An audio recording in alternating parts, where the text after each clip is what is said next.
So yun guys, magandang hapon po sa ating lahat mga ka-showing, no? Magandang hapon po Luzon, Visayas, Mindanao at sa buong mundo mga ka-showing. So for today's video mga ka-showing ay atin pong pag-usapan, no? Ang tungkol po ito sa mga gustong tumakbo ngayong darating na December kung matuloy man ang eleksyon mga ka-showing. Magbigay lang tayo ng kunting tips, no? Sa mga gagawin ninyo upang kayo'y mananalo kung sakaling kayo ay tatakbo ngayong darating na December mga ka-showing. Subukan natin pag-usapan yan mga ka-showing. I don't forget to like, no, share, comment down below mga ka-showing para mabasa at makita po natin ang inyong mga komento tungkol po dito sa ating pinag-usapan mga ka-showing. And don't forget to subscribe.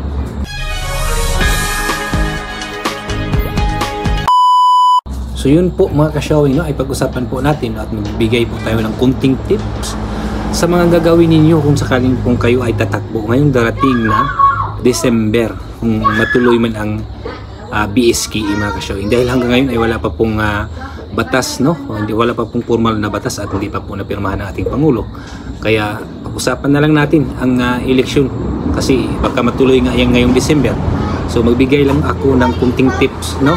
Para sa mga gusto pong tumakbo, no? Ngayong darating na December mga ka-showing. So unang tip natin mga ka-showing ay ipapakita niyo na, no, ang inyong mabuting serbisyo, no, kahit hindi pa kayo nakaupo ay siyempre ipakita niyo na sa taong bayan na ang inyong kabaitan, ang inyong kasipagan, no, at ang inyong interesado na makaserbisyo sa inyong lugar mga ka-showing para makita po nila, no, na ikaw po ay karapat dapat na maging barangay official po sa inyong lugar mga ka-showing. Kung halimbawa po ay mayroon pong dapat tulungan, no, ay tumulong ka, no, kahit po ay hindi po pera ang pinag-usapan kung ikaw ay tutulong, no. Pwede na mga physical, no, halimbawa kung mayroon pong halimbawa ay may patay sa inyo, no, may patay sa inyong lugar, no, kailangan mo tumulong ka man, no, kahit hindi pira ang itulong mo, physical ang itulong mo lang doon sa kanila, no. Ma-appreciate yun ng pamilya na yun na ikaw ay mabuti, ano, at magandang halimbawa, kaya ikaw ay pipiliin po nila, no. At lalo na po, no, yung mga mayroon pong patay dyan sa inyo, kailangan mo rin pumunta, no, ipakita mo yung presensya mo doon sa kanila na kahit hindi lang pala tayo nangangailangan, no, ipakita rin natin na tayo ay handang makihalubilo, no, sa inyong komunidad mga ka-showing, no, para kasi nakikita nila yan kaya pagdating ng barangay election yun ay matamis at maganda ka na sa kanilang paningin mga ka-showing dahil yung pinakita mo sa kanila na karapat dapat kang maging barangay official po sa inyong lugar mga ka-showing, no, di ba? At ipapakita mo rin sa kanila na hindi pili-pili yung pagtingin mo sa kanila, no? Kailangan pantay-pantay, no? Kailangan pantay-pantay, ipapakita mo sa kanila na pantay-pantay yung tingin mo sa mga tao sa iyong kapaligiran mga ka-showing dahil nakikita po nila yan. Alam mo kasi ngayon mga ka-showing, no, kung mayroon ka lang mali na ginagawa yun at ipinapakita mo yung ugali mo na hindi maganda, no, itinatanim yan nila sa utak nila yan, no, para po doon sila gaganti, no, doon sila gaganti pagdating ng barangay election, no, lalo na po kung sila po ay nakakaalam, no, nakakaalam sila na ikaw ay tatakbo, yun, doon po sila gaganti sa iyo, no, doon sa bullpen lang ginagamit, no.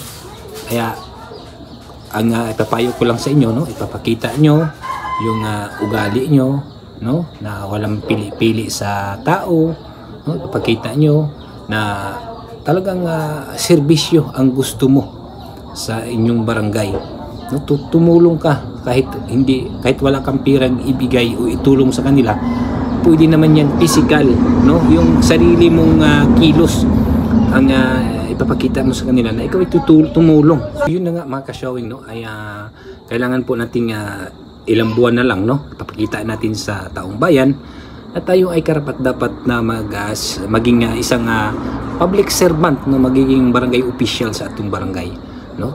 Tumulong tayo sa mga kailangan tulungan, no, kahit hindi po tayo magbigay ng pera, no, physical ang ating ibibigay sa kanila. Nakikita nila yun, no, na-appreciate nila yun, yung tulong mo, no, kahit hindi ka sinasabihan ay kusa kang tumulong sa kanila, no, nakikita nila yun. Kaya pagdating po ng barangay election, yun, points ka na po sa kanila, no. Pero mas mayroon din pong yung mga ka-show, no, mayroon din pong talagang mayroon din pong points din yung pag may pira ka. Kasi alam mo naman, yung iba kasing mga tao ay abusado, no, lalo na po kung alam nila na ikaw ay tumakbo, no, bilang barangay officials, doon po sila hingi ng hingi. No, di ba? Hingi ng hingi po sila.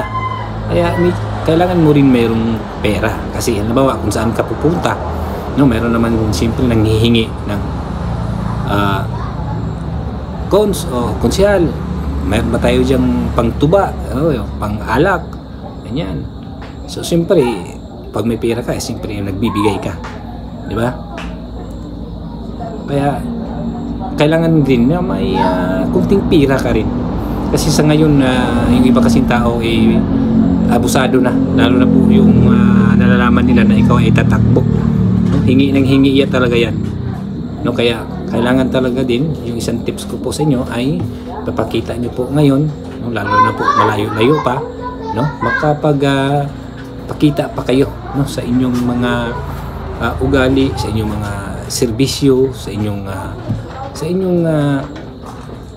karapat dapat kang maging barangay official po sa inyong barangay, mga ka-show. So yun lang po mga ka-show, no, ang ibinibigay ko po sa inyong tips. Sana po ay inyo pong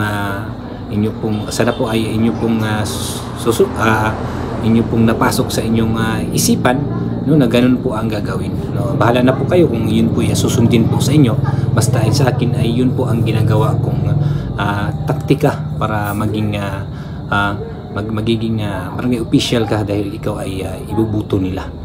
At yun ang kasi ang tao kasi ngayon ay nakikita na nila lahat ng mga galaw mo, no. Hindi katulad dati na pwede silang pagsabihan mo na yun, street ibuto mo yan, yun, pwede yun. Pero sa ngayon ay practical na yung mga tao, no, marunong nang tumingin, marunong na silang nag-isip kung sino po ang karapat dapat na maging barangay official, mga ka-showing. So yun lang po mga ka-showing, no, dahil wala pa po tayong update po tungkol sa BSKE na yan, na kung mapustun ba or pipirmahan ba ng ating Pangulo.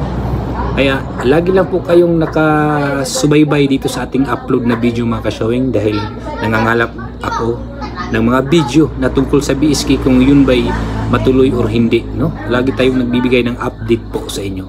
Kaya don't forget to like, share, comment, and also subscribe po sa ating channel para updated kayo lagi sa mga bago kong upload na video. So yun lang po mga ka-showing, no? Maraming salamat po sa inyong lahat.